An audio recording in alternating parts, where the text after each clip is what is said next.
राधा, जैसा नाम वैसा व्यवहार, मन से सीधी और बातों से भोली। सौतेली माँ ने बहुत बुरा व्यवहार किया, लेकिन पति। माँ, क्यों तुम राधा को हमेशा बोलती रहती हो? मैं साफ साफ कह देता हूँ, अगर इस घर में किसी ने राधा को कुछ भी कहा तो मैं घर छोड़ दूंगा। अरे वाह बेटा वाह, यही दिन दिखाने के लिए तुझे इतना बड़ा किया। सोचा बहू आएगी तो आराम करूंगी, लेकिन बेटा है कि जोरू का गुलाम। अब क्या कहें। माँ, जो सोचना है सोचो, मुझे फर्क नहीं पड़ता। मैंने कोई लव मैरिज नहीं की है। आपने जिससे बोला मैंने शादी की, लेकिन अब मैं राधा को किसी भी परेशानी में नहीं देख सकता। हाँ हाँ, और मुझे देख सकते हो क्यों? अरे माँ, देखना तो मैं तुझे भी नहीं चाहता, लेकिन खुद सोच, राधा के आने से पहले तुम पूरा खाना बनाती थी, लेकिन अब जब से राधा आई है एक गिलास पानी भी खुद से नहीं लेती। अरे भाई, राधा भी तो मेरी ही उम्र की है। मैं आपके लिए बच्चा तो वो आपके लिए समझदार बहू। कैसे? उसे वक्त देना माँ, वो थक जाती है, रोती है, उसके पैर में दर्द होता है। आपको वो क्यों नहीं दिखता माँ? नहीं नहीं, ऐसा कुछ भी नहीं है। अरे वाह जी वाह, सारी तीली लगा दी। अब बोल रही है कि ना जी ना, कोई बात ना है। तीली, क्या बोल रही हैं आप सासू माँ? अरे राधा, तुम चिंता ना करो। माँ की आदत है हर बात पर ताने देने की। तुम कमरे में जाओ, मैं ग्रीन टी लेकर आ रहा हूँ। सास बेटे की हरकत से आग बबूली हो जाती है। बेटा, तूने आज प्रूव कर दिया कि बेटा कभी अपना नहीं होता। अरे जोरू के गुलाम, शर्म कर शर्म। तेरी माँ हूँ, सास नहीं जो खरी खोटी सुना रहा है कल की आई दुल्हन के आगे। अरे बहू बनना आसान ना है। बेटा, जो कि अपनी नई नवेली पत्नी पर जान छिड़कता था, माँ की बातों से गुस्सा हो जाता है। माँ, साफ साफ बात करो। तुम राधा को कभी कुछ नहीं कहोगी, इसके लिए मैं क्या कर सकता हूँ? कुछ नहीं कहूंगी। अरे बेटा, बावला हो गया है क्या? तू जिस दिन पैदा हुआ था ना, उसी दिन सोच लिया था मैंने कि तेरी शादी के बाद बहू पर हुक्म चलाऊंगी, पैर दबवाऊंगी, ताने दूंगी और जुल्म भी ढाऊंगी।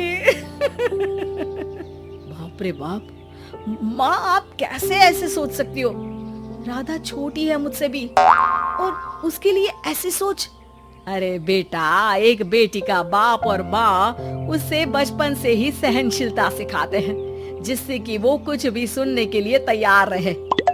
वो जैसे ईंट होती है ना, शुरू में जितना पकाओगे आगे जाकर उतनी ही मजबूत बनेगी और बुलंद इमारत बनाएगी, समझे? देखो माँ, मैं कोई मजदूर तो हूँ नहीं, इंजीनियर हूँ, वो भी बड़ी कंपनी में। चलो, लॉकडाउन के कारण मैं घर से काम कर रहा हूँ, तो आज से मुझे ही अपनी बहू समझो, लेकिन राधा को कुछ भी कहने की जरूरत नहीं है। हाँ भाई हाँ, ठीक है भाई। तेरे मजनू बनने से मैं थोड़ी ना सास बनने की अपनी ख्वाहिशों का गला घोंट दूं, हैं? मुझे कोई ना कोई तो चाहिए ना हुक्म चलाने के लिए। अब तुम दोनों मिलकर डिसाइड कर लो बस। फिर क्या था, राधा का पति बन जाता है घर की सुबह सुबह। अरे कहाँ मर गया? अरे ना, मेरा बेटा, क्यों मैं सुबह सुबह ऐसे शब्द निकाल रही हूँ, गुनाह हो जाएगा। अरे कहाँ रह गया ससुर का नाती? जरा चाय तो पिला। ये भी कोई बात होती है? सूरज सर चढ़ गया, लेकिन महाराज जी सो रहे हैं। बेटा पलंग से उठता है। मैं जल्दी से जाकर चाय दे आती हूँ माँ जी को। अरे नहीं नहीं, तुम जाओगी तो 4 बात और सुनाएंगी। मैं जा रहा हूँ। बेटा माँ को चाय लाकर देता है कि माँ।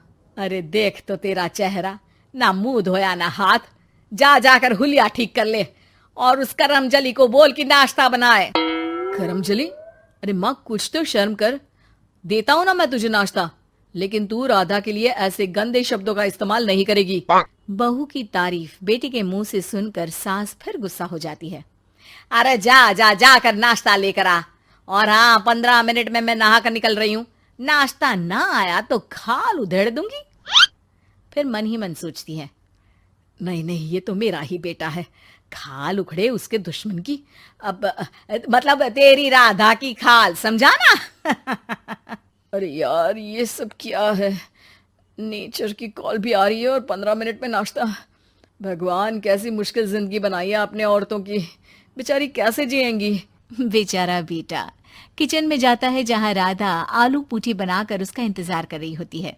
आप मेरे लिए इतना कर रहे हैं तो क्या मैं आपके लिए इतना भी नहीं कर सकती? ये लीजिए, नाश्ता बना दिया है, दे आइए माँ जी को। अरे थैंक्स राधा, माँ नहाने गई है, मैं बस अभी आया। ये नाश्ता यहीं रख दो, मैं आकर दे दूंगा माँ को। थोड़ी देर में माँ की आवाज आती है। अरे कहाँ रह गए? 15 मिनट हो गई, नाश्ता कहाँ है? बेटा हाथ में वही आलू पूठी वाली थाली लेकर खड़ा हो जाता है माँ के सामने। ये रहा नाश्ता, लो खाओ। माँ थोड़ा सा खाना खाती है और फिर छी छी, ठंडा खाना यही सिखाया है तेरी माँ ने? फिर थोड़ा सोचकर रुक जाती है। इसकी माँ तो मैं ही हूँ, खुद पर ही सवाल कर रही हूँ मैं। नाची ना। अरे बेटा, नाश्ता गर्मा गर्म अच्छा लगता है, खास करके पूड़ियाँ। पूड़ी तो छन से छने और टन से प्लेट में आ जाए। देखा माँ, जो बातें आप राधा को सुनाती हो वो अपने बेटे को सुनाने में कितना दुख होता है।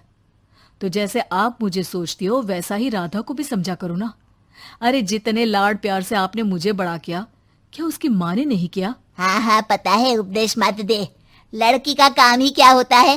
खाना बनाना। और खाना बनाने में कौन सा बड़ा काम है? फिर सारा दिन घर में पलंग ही तो तोड़ना है। अब तू बता, तू अपने से तुलना कैसे कर सकता है उसकी? कर सकता हूँ माँ। मैं अगर बहू की बेटे से तुलना करने में आ गया ना, तो तुझे समझ में आएगा कि बहू की जिम्मेदारी भी कम नहीं होती। मेरा दोस्त है ना राम, जानती हो ना? हाँ हाँ, क्यों नहीं जानूंगी। उसकी बीवी और माँ में नहीं बनती।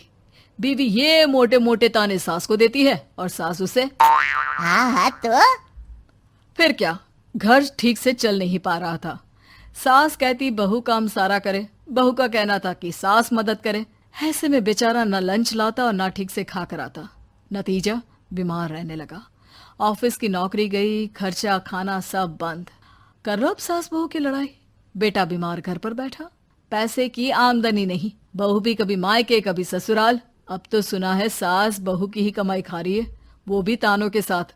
घर का भी सारा काम वही करती है। अरे बस कर बेटा, मुझे समझ में आ गया। तू तो बेटा ही रहे। बहू को अब बहू नहीं, मैं बेटी बना कर रखूंगी। Like, comment, and subscribe.